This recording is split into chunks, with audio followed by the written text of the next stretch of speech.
Bollywood ನಟಿ ಕಂಗನಾ ರನಾವತ್ ಅವರ ಬಹುನಿರೀಕ್ಷಿತ ಭಾರತ ಭಾಗ್ಯ ವಿಧಾತ ಬಾಕ್ಸ್ ಆಫೀಸ್ನಲ್ಲಿ ಅತ್ಯಂತ ಕಳಪೆ ಆರಂಭ ಪಡೆಯುವ ಮೂಲಕ ಫ್ಯಾನ್ಸ್ಗೆ ಭಾರಿ ಶಾಕ್ ಅನ್ನು ನೀಡಿದೆ.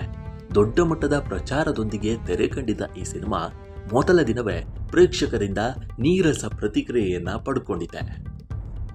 ಬಾಲಿವುಡ್ನ ವಿವಾದಿತ ಹಾಗೂ ಅತ್ಯಂತ ಪ್ರತಿಭಾವಂತ ನಟಿಯಂತೆ ಗುರುತಿಸಿಕೊಂಡಿರುವ ಕಂಗನಾ ರನಾವತ್ ಅವರ ಬಹುನಿರೀಕ್ಷಿತ ಸಿನಿಮಾ ಭಾರತ ಭಾಗ್ಯ ವಿಧಾತ ಜೂನ್ 12ರಂದು ದೇಶಾದ್ಯಂತ ಅತ್ಯಂತ ಅದ್ದೂರಿಯಾಗಿ ತೆರೆ ಕಂಡಿದೆ. ಆದರೆ ಈ ಸಿನಿಮಾ ಬಾಕ್ಸ್ ಆಫೀಸ್ನಲ್ಲಿ ನಿರೀಕ್ಷಿತ ಓಪನಿಂಗ್ ಪಡೆಯುವಲ್ಲಿ ಸಂಪೂರ್ಣವಾಗಿ ಫೇಲ್ ಆಗಿದೆ. ಸಿನಿಮಾದ ಮೊದಲ ದಿನದ ಕಲೆಕ್ಷನ್ ಸ್ಟ್ಯಾಟಿಸ್ಟಿಕ್ಸ್ ಅನ್ನ ಕಂಗನಾ ಅವರ ಅಭಿಮಾನಿಗಳಿಗೆ ತೀವ್ರ ಆಘಾತವನ್ನುಂಟು ಮಾಡಿದ್ದು, ಸಿನಿಮಾ ಮೊದಲ ದಿನವೇ ಡಿಸಾಸ್ಟರ್ ಹಾದಿ ಹಿಡಿದಿದೆ ಅಂತ ವಿಶ್ಲೇಷಕರು ಒಪಿನಿಯನ್ ಅನ್ನು ಹಂಚಿಕೊಂಡಿದ್ದಾರೆ. ಬಾಕ್ಸ್ ಆಫೀಸ್ ಟ್ರ್ಯಾಕಿಂಗ್ ವೆಬ್ಸೈಟ್ ಸ್ಯಾಟ್ನಿಲ್ಕ್ ನೀಡಿರುವ ಅಧಿಕೃತ ಅಂಕಿಅಂಶಗಳ ಪ್ರಕಾರ ಭಾರತ ಭಾಗ್ಯ ವಿಧಾತ ಚಿತ್ರ ದೇಶಾದ್ಯಂತ ಕೇವಲ 1 ಕೋಟಿ ರೂಪಾಯಿ ನೆಟ್ ಕಲೆಕ್ಷನ್ ಮಾಡಲಷ್ಟೇ ಸಾಧ್ಯವಾಗಿದೆ.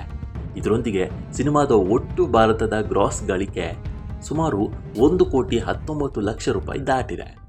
ಭಾರಿ ಬಜೆಟ್ ಹಾಗೂ ದೊಡ್ಡ ಮಟ್ಟದ ಪ್ರಚಾರದೊಂದಿಗೆ ಥಿಯೇಟರ್ಗಳಿಗೆ ಲಗ್ಗೆ ಇಟ್ಟಿದ್ದ ಈ ಸಿನಿಮಾಗೆ ಆರಂಭದಲ್ಲೇ ಇಷ್ಟರ ಕನಿಷ್ಠ ಮಟ್ಟದ ಗಳಿಕೆ ಲಭಿಸಿರುವುದು ಚಿತ್ರತಂಡಕ್ಕೆ ಭಾರಿ ನಿರಾಶೆಯನ್ನ ತಂದಿದೆ. ಸಿನಿಮಾ ರಿಲೀಸ್ ಆದ ಮೊದಲ ದಿನವೇ ಪ್ರೇಕ್ಷಕರಿಂದ ನೀರಸ ಪ್ರತಿಕ್ರಿಯೆ ವ್ಯಕ್ತವಾಗಿರೋದ್ರಿಂದ ಥಿಯೇಟರ್ಗಳಲ್ಲಿ ಪ್ರೇಕ್ಷಕರ ಕೊರತೆ ಎದ್ದು ಕಾಣ್ತಾ ಇದೆ. ಚಿತ್ರ ವೀಕ್ಷಿಸಿದವರಿಂದ ನೆಗೆಟಿವ್ ರಿವ್ಯೂಗಳು ಹರಿದು ಬರ್ತಾ ಇದ್ದು, ಇದು ಸಿನಿಮಾದ ಗಳಿಕೆಯ ಮೇಲೆ ತೀವ್ರ ಪರಿಣಾಮವನ್ನು ಬೀರಿದೆ. ಮುಂಬರುವ ವೀಕೆಂಡ್ಗಳಲ್ಲಿ ಸಿನಿಮಾದ ಗಳಿಕೆಯಲ್ಲಿ ಗಣನೀಯ ಚೇತರಿಕೆ ಕಂಡು ಬರದೇ ಇದ್ರೆ ಸಿನಿಮಾ ಬಾಕ್ಸ್ ಆಫೀಸ್ನಲ್ಲಿ ಸಂಪೂರ್ಣವಾಗಿ ಧೂಳಿಪಟ ಆಗುವುದು ಖಂಡಿತ. ಪ್ರಸ್ತುತ ಪ್ರೇಕ್ಷಕರ ನಿರಾಸಕ್ತಿಯನ್ನು ನೋಡಿದ್ರೆ ಮುಂಬರುವ ದಿನಗಳಲ್ಲಿ ಥಿಯೇಟರ್ಗಳಿಂದ ಈ ಚಿತ್ರ ಬಹು ಬೇಗನೆ ಎತ್ತಂಗಡಿಯಾಗುವ ಎಲ್ಲ ಲಕ್ಷಣಗಳು ಗೋಚರಿಸ್ತಾ ಇದೆ ಅಂತ ವರದಿಯಾಗಿದೆ.